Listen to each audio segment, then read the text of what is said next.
ሰላምን ጥዕናን ንኩልኩም ተኸታተልተይ ይኹን እንዳበልኩ ናብ ናይ ለማዓንቲ መደበይ ከኣቱ ኣብ ናይ ለማዓንቲ መደበይ ከምቲ ልሙድ ንዓኹም ንተኸታተልተይ የምህር እዩ ኢለ ዝሓሰብክዎ መደብ ሒዘልኩም መፅእ ኣለኹ።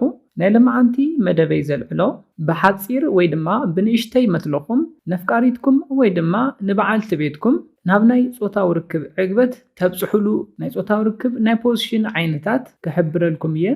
እዘን ቀፂለ ዝሕብረልኩም ናይ ፆታዊ ርክብ ናይ ፖዚሽን ዓይነታት እንተተጠቒምኩም ምንም ዓይነት ናይ መትሎ መግጀፊ ኣየድልየኩምን ብዘለኩም መትሎ ናብ ናይ ፆታዊ ርክብ ዕግበት ክተብፅሕወን ትኽእሉ ኢኹም። ናይዞም ናይ ፆታዊ ርክብ ፖዚሽናት ጥቕሚ እንታይ እዩ? ብፍላይ ብልዕቲ ኣፍቃሪትኩም ወይ ድማ ብልዕቲ በዓልቲ ቤትኩም ፅብብ ንኽብል ዝሕግዙኹም እዮም። ብልዕተን በዚ ፖዚሽን ፅብብ እንተይልልኩም ድማ ዋላ ሓፂር መትሎ ይሃለኹም ናብ ናይ ፆታዊ ርክብ ዕግበት ንኽተብፅሕወን ኣይትፅገሙን። እስካብ ናይ መደበይ ፍፃመ ሓቢርኩም ንፅንሑ።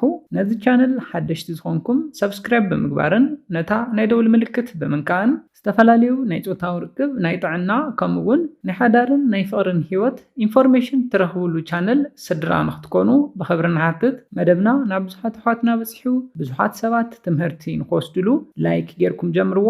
ስድራን ዝኾንኩምኒ እንዳመስገንኩ ናብ መደበይ ክምለስ። እቲ ቀዳማይ ብልዕቲ ደቂ ኣንስትዮ ፅብብ ዝበለ ንክኸውን ዝገብር ናይ ፆታዊ ርክብ ናይ ፖዚሽን ዓይነት ዶጊ ስታይል ንብሎ እዩ። እታ ጓል ኣንስተይቲ ተንበርኪኻ ንሕቖኣ ናብ ታሕቲ ስብር ኣቢላ ናብ ውሽጢ ኣእትው ኣቢላ ማለት እዩ። ንርእሳ እውን ናብቲ ትርኣስ ወይ ድማ ናብቲ ዓራት ኣቕርብ ኣቢላ ዝፍፀም ናይ ፆታዊ ርክብ ናይ ፖዚሽን ዓይነት እዩ። ነዚ ፖዚሽን ክትጥቀሙ እንተለኹም ኣብ ሓደ ሓደ ደቂ ኣንስትዮ ዝረኣይ ጌጋ ኣሎ። እዚ እንታይ እዩ? እቲ ቀዳማይ ንሕቖአን ናብ ውሽጢ ብደንቢ ስብር የብለኦን። እቲ ካልኣይ ድማ ንርእሰን ወይ ድማ ንገፀን ናብቲ ትርኣስ ወይ ድማ ናብቲ ዓራት ኣየፅግዓን። ከምዚ ዝገብራ እንተኮይነን ብልዕተን ናይ ምፅባብን ናብ ደገ ውፅእ ናይ ምባል ዕድል እውን ዝነኣሰ እዩ ዝኸውን። ኮይኑ ግና በቲ ዝሓበርኩልኩም መንገዲ እንተፈፂምኩምሉ ብዙሕ ጥቕሚ ትረኽብሉ ኢኹም። ንእሽተይ መትሎ እንተሃልይኩም እውን ንሕቖአን ስብር ኣቢለን ንርእሰን ናብ ትርኣስ ብደንቢ ኣፅግዕ ኣቢለን ንእግረን ድማ ዓፅየን ብዶጊ ስታይል ናይ ፆታዊ ርክብ ናይ ፖዚሽን ዓይነት እንተፈፂምኩም ብልዕተን ፅብብ ንኽብልን ንደገ ውፅእ ንኽብልን ስለ ዝሕግዘኩም ብንእሽተይ መትለኹም እውን ናብ ናይ ፆታዊ ርክብ ዕግበት ክተብፅሕወን ዝሕግዘኩም እዩ። ግጅፍ ዝበለ መትሎ ሃሊኩም በዚ ፖዚሽን ፆታዊ ርክብ ክትፍፅሙ እንተለኹም ግና ንእግረን ክዓፅዋ የብለንን ጉድኣት ከብፅሐለን ስለ ዝኽእል። ኮይኑ ግና ንእሽተይ መትሎ እንተሃሊኩም ንእግረን እንተዝዓፅዋ ይምረፅ። ስለዝኾነ ንእሽተይ መትሎ ሃሊኩም ናብ ናይ ፆታዊ ርክብ ዕግበት ንኽተብፅሕወን ዝሕግዘኩም እቲ ቀዳማይ ናይ ፆታዊ ርክብ ናይ ፖዚሽን ዓይነት ዶጊ ስታይል እዩ። ካብዚ ብተወሳኺ ድማ ንጂስፓተን ብቐሊሉ ክትነኽእዎ ዝሕግዘኩም እዩ። ጂስፓት ተነኺኡ እንተልና ድማ ግድን ዕግበት ከም ዘሎ ክትፈልጡ ኣለኩም። ስለዝኾነ ነዚ ፖዚሽን እንተተጠቒምኩም ናይ መትለኹም ሳይዝ ከጭንቐኩም ኣይኽእልን።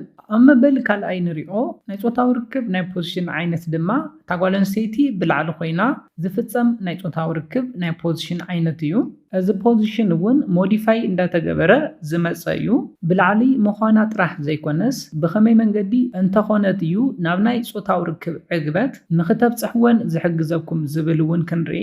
ፈለማ እቲ ወዲ ብሕቑኡ ኣብ ዓራት ይድቅስ፣ ቀፂሉ ኣብ ርእሱ ከባቢ ቁሩብ ቅንዕ ይብል። ቀፂልኩም ድማ እታ ጓል ኣንስተይቲ ኣብ ልዕሊኡ ትኾን እሞ ንእጋራ ናብ ሕቑኡ ከባቢ ምቁልላፍ እዩ። እዚ ብጣዕሚ ብዙሓት ጥቕምታት ይህብ እዩ።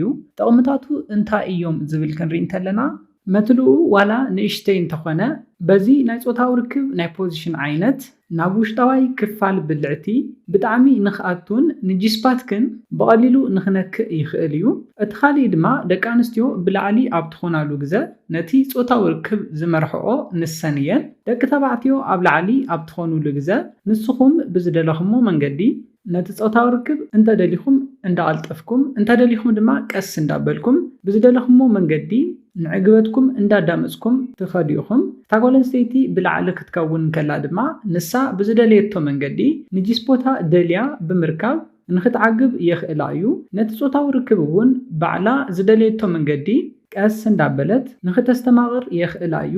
ካብዚ ብተወሳኺ ድማ ፊት ንፊት ገፅ ንገፅ እንዳተረኣኣኹም نسمعتكم اندا تجلالسكم صوتاو ركب نختفصمون دك تبعتيو دما بتوساخي نطواتن اندا حساسكم نكنافرن اندا سعمكم توساخي عقبت نختهبون زحجزكم يو مثلكم نيشتاي مخانو كيفلطا بلوص صوتاو ركب نختفصمون عقبت نخرخبان زحجزكم يو سلازخونه بحقوقكم دقسكم ካብ ክሳድኩም ቁሩብ ቅንዕ ኢልኩም ንሰን ድማ ብልዓሊ ኮይነን ንኣጋረን ናብ ሕቆኹም ከባቢ ኣቆላሊፈን ዝፍጸም ጾታዊ ርክብ ዝበለጸ ዕግበት ብሓጺር ምትልኹም ንክትህብወን ዝሕግዘኩም ናይ ጾታዊ ርክብ ናይ ፖዚሽን ዓይነት እዩ። ነዚ እውን ክትጥቀምሉ ክሕብረልኩም ይደሊ። ኣብ መበል ሳልሳይ ንሪኦ ሓጺር መትሎ ዋላ ሃሊኩም ናብ ናይ ጾታዊ ርክብ ዕግበት ንክተብጽሕወን ዝሕግዘኩም ናይ ጾታዊ ርክብ ናይ ፖዚሽን ዓይነት ድማ ታጓል ኣንስተይቲ ብሕቆኣ ደቂሳ ንኣጋራ ናብ ማእገርካ ሰቂላ ዝፍጸም ናይ ጾታዊ ርክብ ናይ ፖዚሽን ዓይነት እዩ።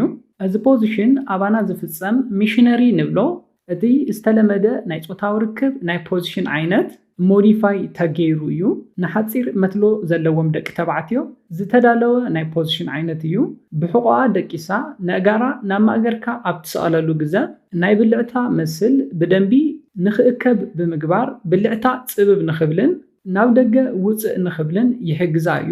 ሽዑ ድማ መትሎኻ ናብ ብልዕታ ውሽጢ ኣብ ዝኣትወሉ ግዜ ንጉድበኣ ብደንቢ እንዳሓሳሰየ ስለ ዝኣትው ተወሳኺ ዕግበት ንኽረኽባ ዝሕግዘን እዩ። ብልዕታ ጽብብ ንኽብል ዝሕግዛ እውን እዩ። ብልዕታ ጽብብ ክብል እንተሎ ድማ ዝበለጸ ዕግበት ንክትህብወን ዝሕግዘኩም እዩ። ክነጠቓልሎ ከለና መትሎይ ንእሽተይ እዩ። ኣብ እዋን ጾታዊ ርክብ ክዕግብ ኣይከኣልኩን እንዳበልኩም ትጭነቁ ደቂ ተባዕትዮ እዘን ሰለስተ ናይ ጾታዊ ርክብ ናይ ፖዚሽን ዓይነታት እንተትጥቀሙ 100% ናብ ናይ ጾታዊ ርክብ ናይ ዕግበት ፀግዒ ክተብጽሕወን ዝሕግዝኹም እዮም። ኣዕጋባይ ተናፋቒ ጾታዊ ርክብ ንኽትፍጽሙ ብሉጽ ኣዕጋባይ ጾታዊ ርክብ ከምኡውን ተናፋቒ ዝኾነ ጾታዊ ርክብ እውን ንክተሕልፉ ዝሕግዝኹም ሰለስተ ናይ ጾታዊ ርክብ ናይ ፖዚሽን ዓይነታት እዚኦም እዮም ነይሮም።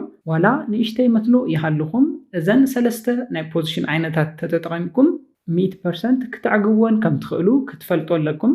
በዓልቲ ቤትካ ወይ ድማ ኣፍቃሪትካ ንእሽተይ መትሎ ከም ዘለካ እውን ከይፈለጠት ኣዕጋባይ ጾታዊ ርክብ ክትሕልፉ ትኽእል ኢኹም። ነዚለ ናይ ለማዓንቲ መደበይ በዚ ክዛዝም ካብ ናይ ለማዓንቲ መደበይ ዝኾነ ሓድሽ ነገር ከም ዝሓስኩም ተስፋ ይገብር።